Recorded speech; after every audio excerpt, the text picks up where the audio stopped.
begun their assault on our allies. The fate of Clovis hangs in the balance. We must win this battle. The Empire is to survive. Give me the sword. Transport me to my command center so I may take charge of the forces. Chancellor, I will resign my commission as a Federation officer so I may fight at your side as a member of your house. No, Worf.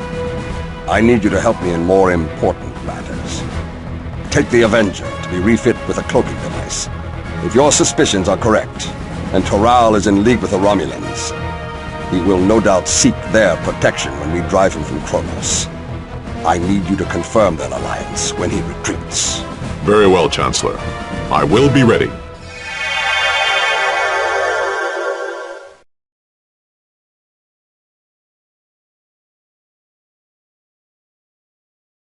Hey guys, and welcome back to Star Trek Armada.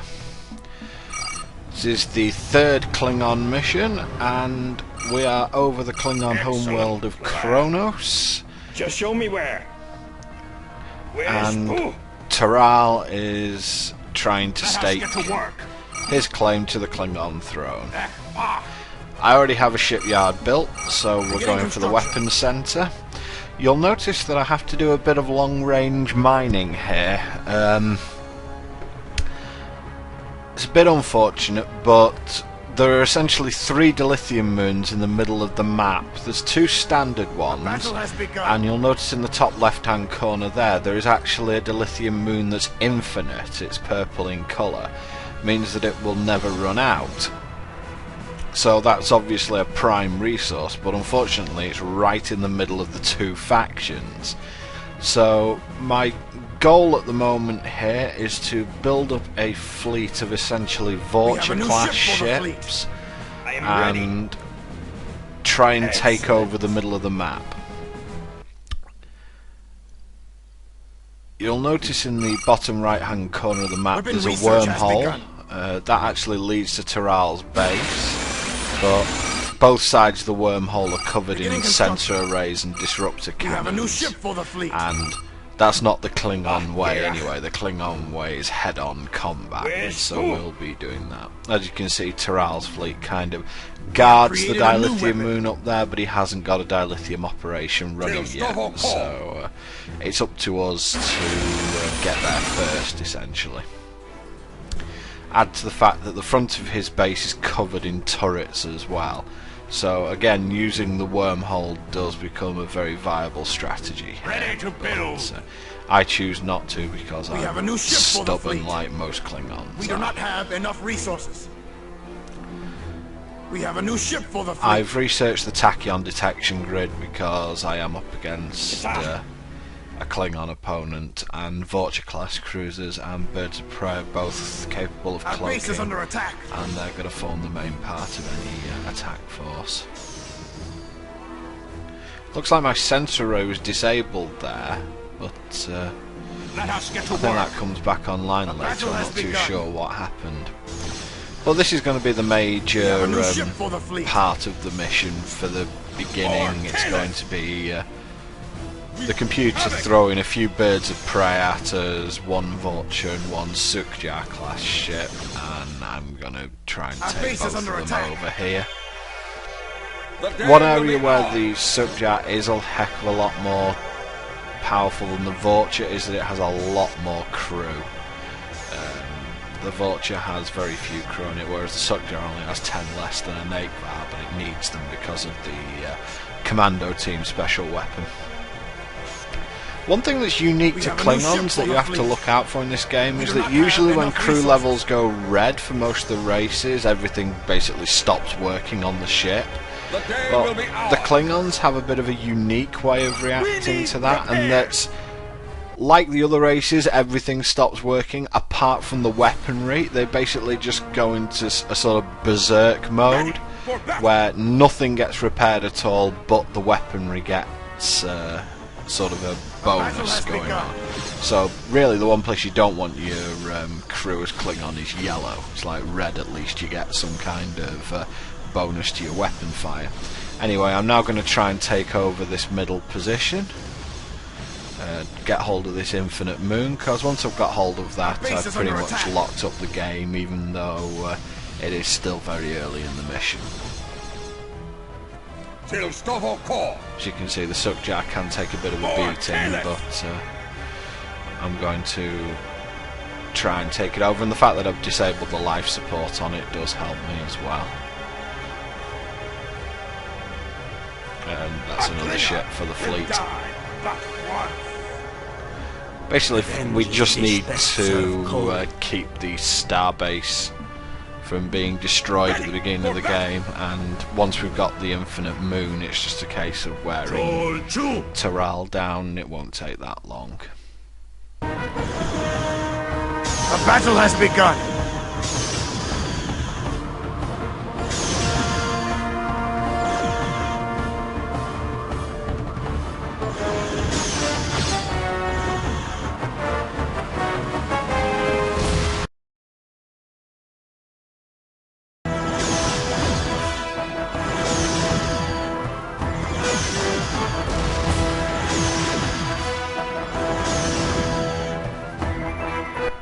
Okay, so that's pretty much everything in the middle of the map taken care of, so let's get this mining underway.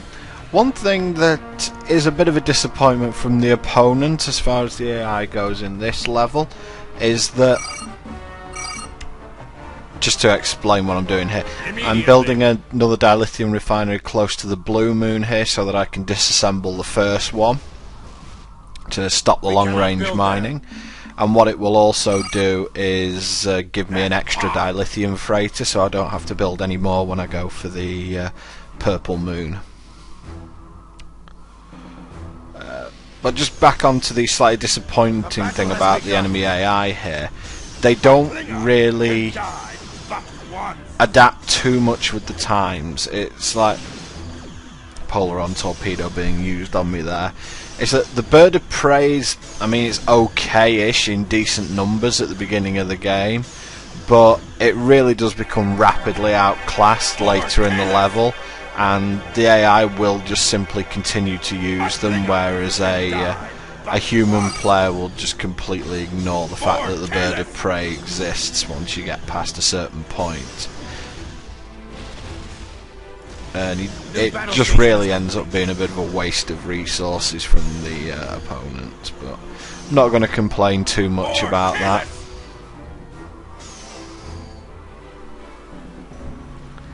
New dilithium station's up, so I'm going to recrew it, and I'm going to disassemble the one near my base.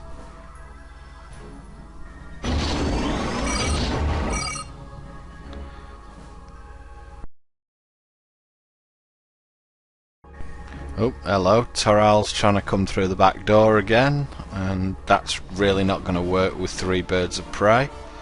So I'm going to let the starbase deal with them. There's, well, I'd hardly call it a battle, more of a slaughter. I'm going to build a starbase in the middle of the map first, so that I'm not relying exclusively on my ships to Station construction has begun. defend the area, plus the fact that with the starbase now orbiting the planet, what that means is that I get an extremely fast rebuild on my crew. So all in all, it's just a really good thing. And with the extra dilithium that I'm going to start mining, I actually intend just to wall off this entire area with turrets and starbases.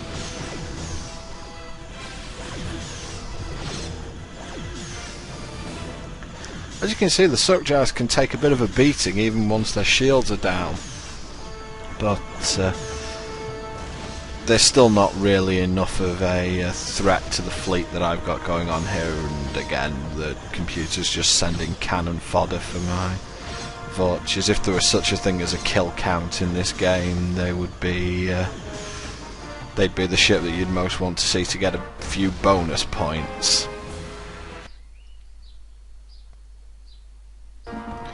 Anyway, the starbase is up now, so I'm going to get my fleet out of the way, and I'm going to build my new dilithium refinery.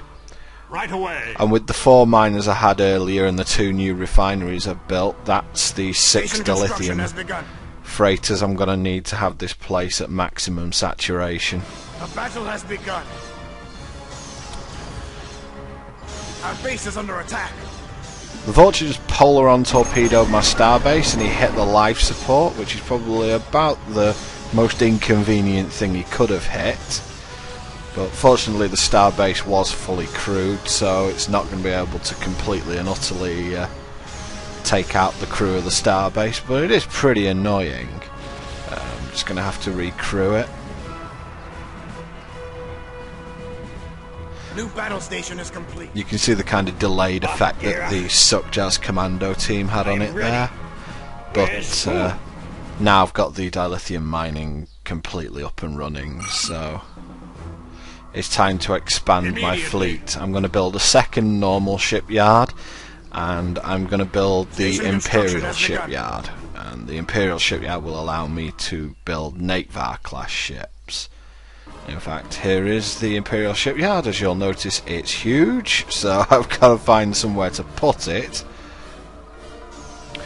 But I have a new ship for the fleet. I certainly want the second normal shipyard on the front lines, because that will allow me to have a forward point from where to repair all my ships.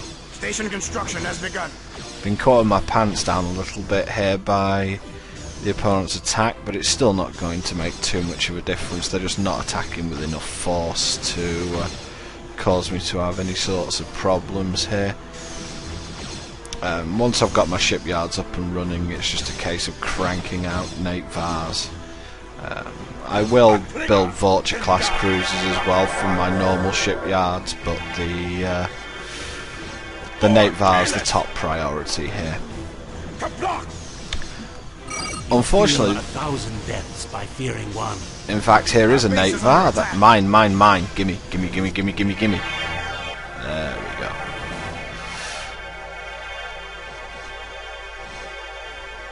Yay. You'll probably have noticed that my computer's struggling a bit here. For some reason, my computer really struggles on the Klingon missions. This isn't my usual LPing computer, but unfortunately, because Star Trek Armada is the game that it is, it's virtually it's impossible to get to work on modern day systems. The first rule of getting it to work on a modern system is don't have an NVIDIA graphics card, which I do in my normal computer that I do walkthroughs on. So unfortunately, if you have an NVIDIA graphics card, you're pretty much screwed for playing this game. But fortunately, my laptop has a Radeon graphics card, but unfortunately it doesn't have the power of my new one, and Armada's a buggy game anyway. And here we see the first appearance of the Feklar class ship. It's the Klingon special weapons ship, the equivalent of the Borg Diamond and the Federation Nebula. Also has some very cool response sounds, but it's not going to be much use to me because I'm not going to build the Grethor Armory, which is what's going to give it all its weapons. So I'm just going to decommission it and get the extra value from it. Oh, Natevar again, and it's just ion cannon my starbase. Fortunately, it's alone. A group of Natevars can take down a starbase really quickly, but on its own, even firing its ion cannon, it's not going to make much of a difference. And another big ship to add to the collection.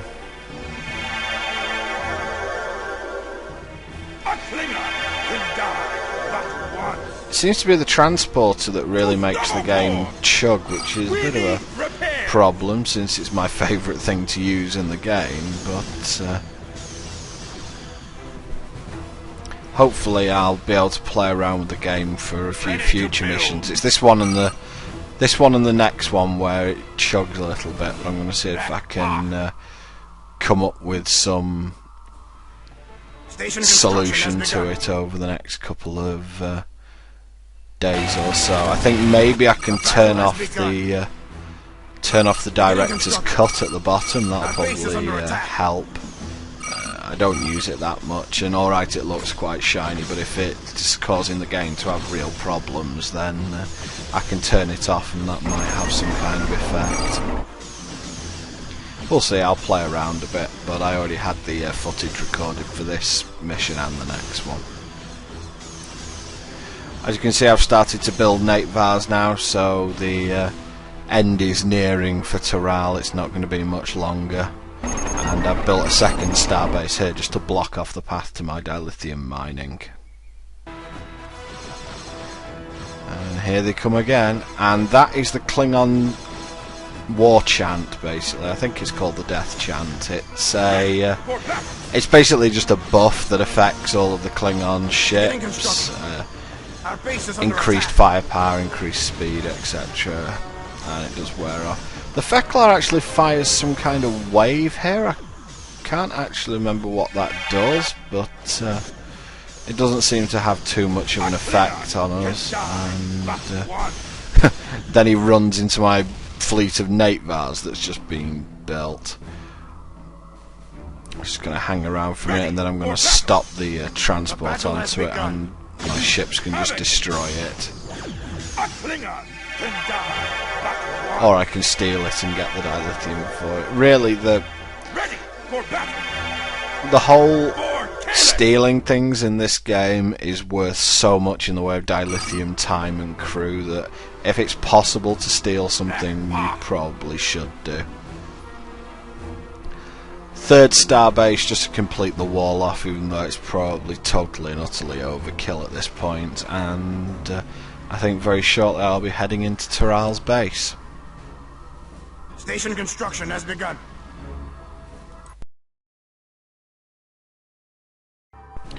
Since I'm building Nate Vars, it was fair enough to build the ion cannon at this point. I'm going to need that when I'm blasting through Terral's base.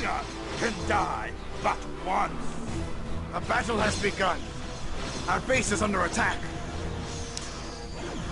Slightly bigger force this time, but as you can see again, it's mostly birds of prey, so this force is going to be defeated pretty easily.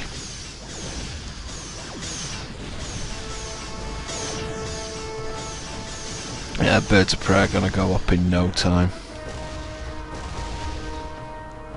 A Klingon can die but once. And that's pretty much the last aggressive action Terral's going to get in. The battle has begun. First thing I'm going to do is cut off his dilithium.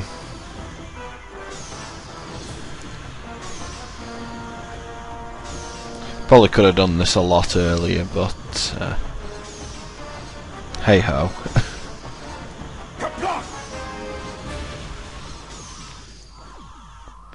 As long as I keep him off dilithium, all is well.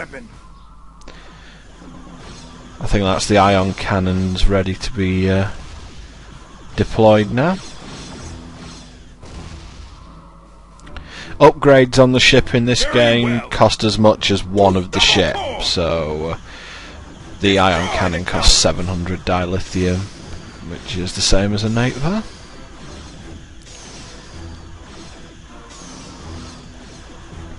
We have a new ship for the fleet. Destroying dilithium freighters is so brutal in this game.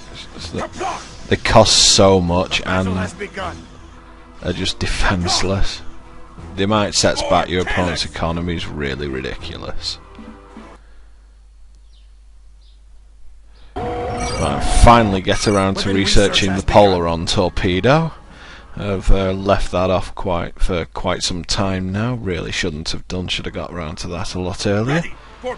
But now I've got a pretty big fleet going on here. I've got 8 Nate Vars and 8 Vorchers, and well, 7 Vorchers, 1 Suckjar. I'm going to use the cruisers to take out these turrets and then waltz into his base.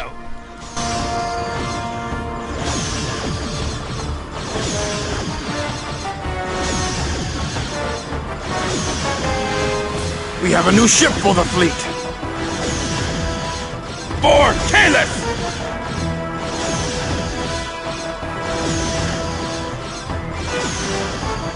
A battle has begun.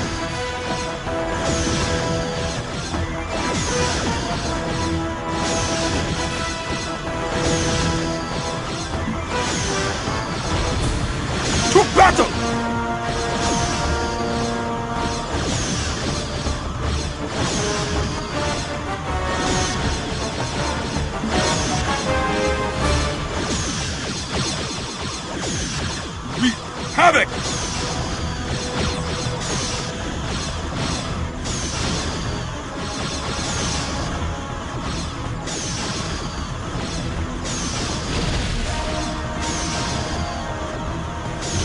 Destroy the cowards!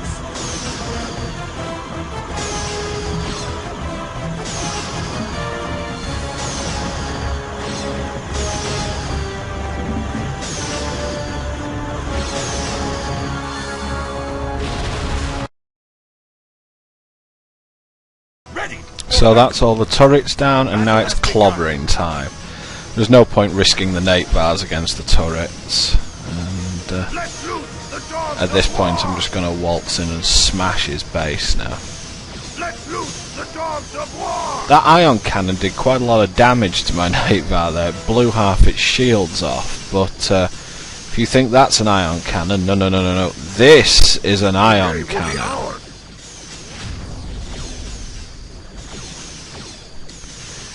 I think you'll find that's much more effective. As you can see, the Nate bars drop a starbase pretty quickly here, which is fairly impressive.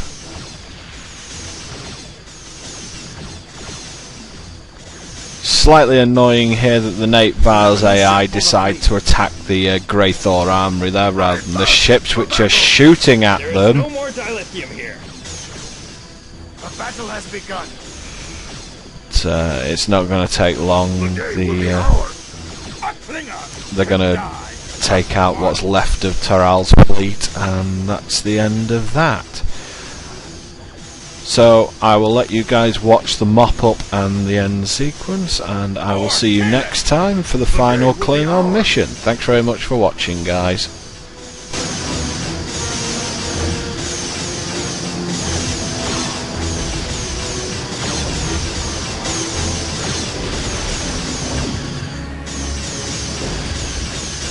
No one lives forever!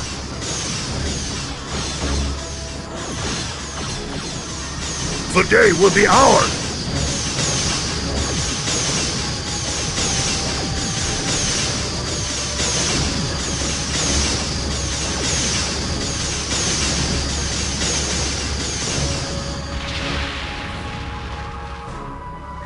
We have a new ship for the fleet!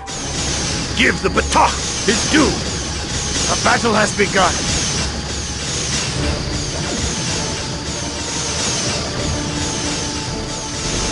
Grey Thor will be paved with their ashes!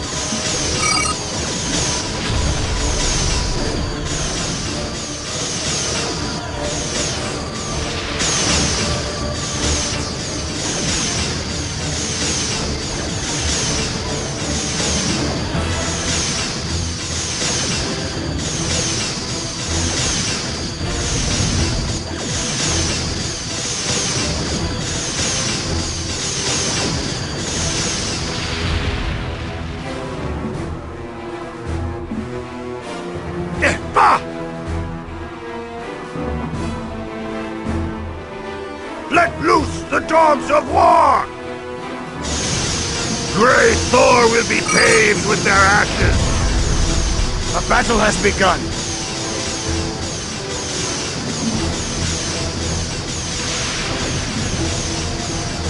The day will be ours!